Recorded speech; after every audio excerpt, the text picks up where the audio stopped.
Hey, what's going on, everybody? It is Monday, April 20th, 4/20. All right. We're going to talk about the workout today. Got a bunch of stuff to get through. Maybe some things you know, maybe some you don't. Let's talk about the warm-up to start.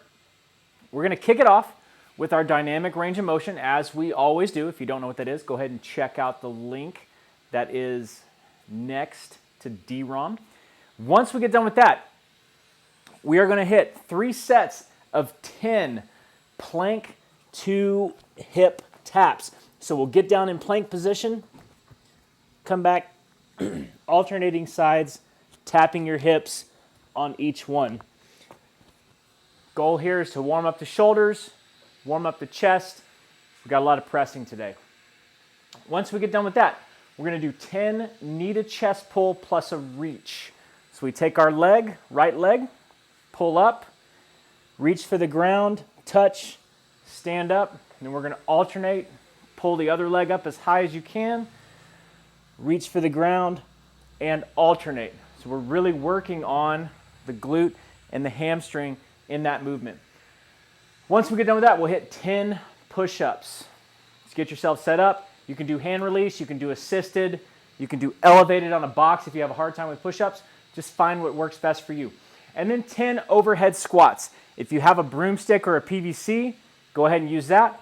If you have a barbell, go ahead and use that. If you have dumbbells or kettlebells, you can even use that, which really, really works on trying to get the shoulder in position with a proper body position.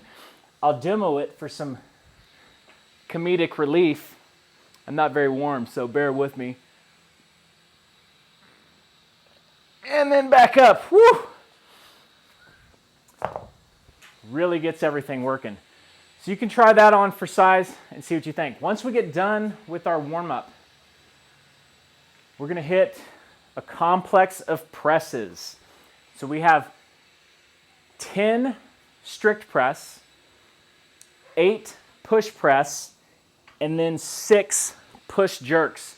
If you have a barbell, this will work out great for you. So 10 strict, just right up over the top, 10 push, and then 10 push jerks after that push press.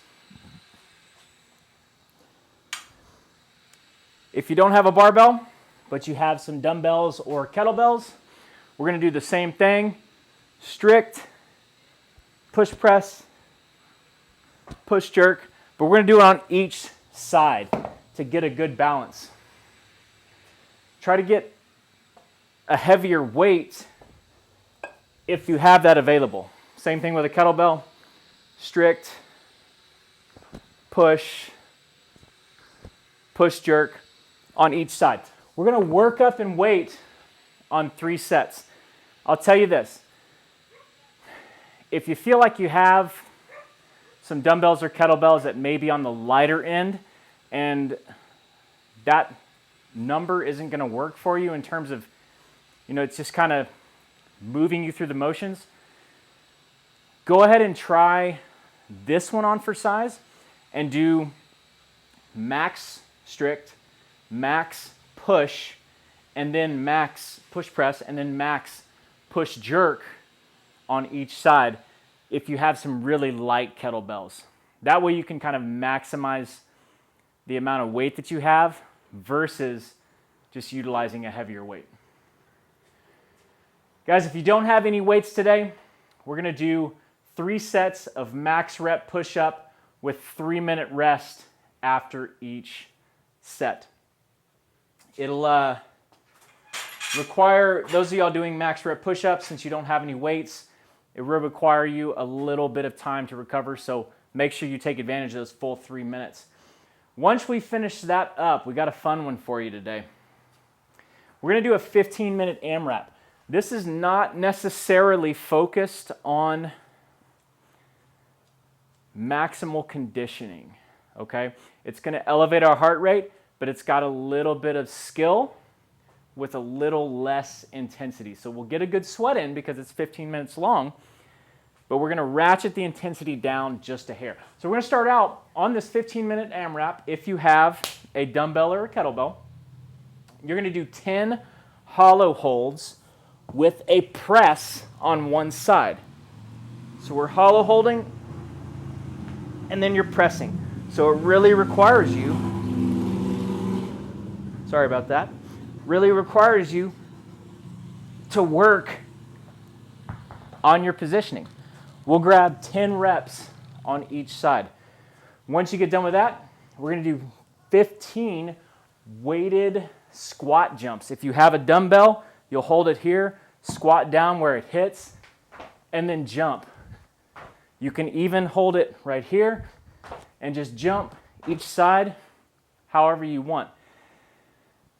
If that's tough on you, go ahead and just ditch the weight and do 15 squat jumps without the weight. And then when we're done, you'll hit a split stance row right here, 10 on each side. So just to recap, 10 hollow presses on the right, 10 on the left, 15 squat jumps, and then 10 rows, split stance row on the right, 10 split stance row on the left for 15 minutes. Should be a good one. And I'm breathing right now, so you can tell to make you breathe. And then once we're done, since we have some core homework, or we have some core work in the conditioning piece, no need for core homework today. Go ahead and hit the HomeWOD as you see fit, as always. Morning, after the workout, evening, whatever best suits your schedule. I do like to do it after workout because you're already nice and loose. You get some solid stretching in, but I'll leave it up to you. I am out of breath. Whew. Okay, so happy 420. Hope you have a great Monday and a great workout.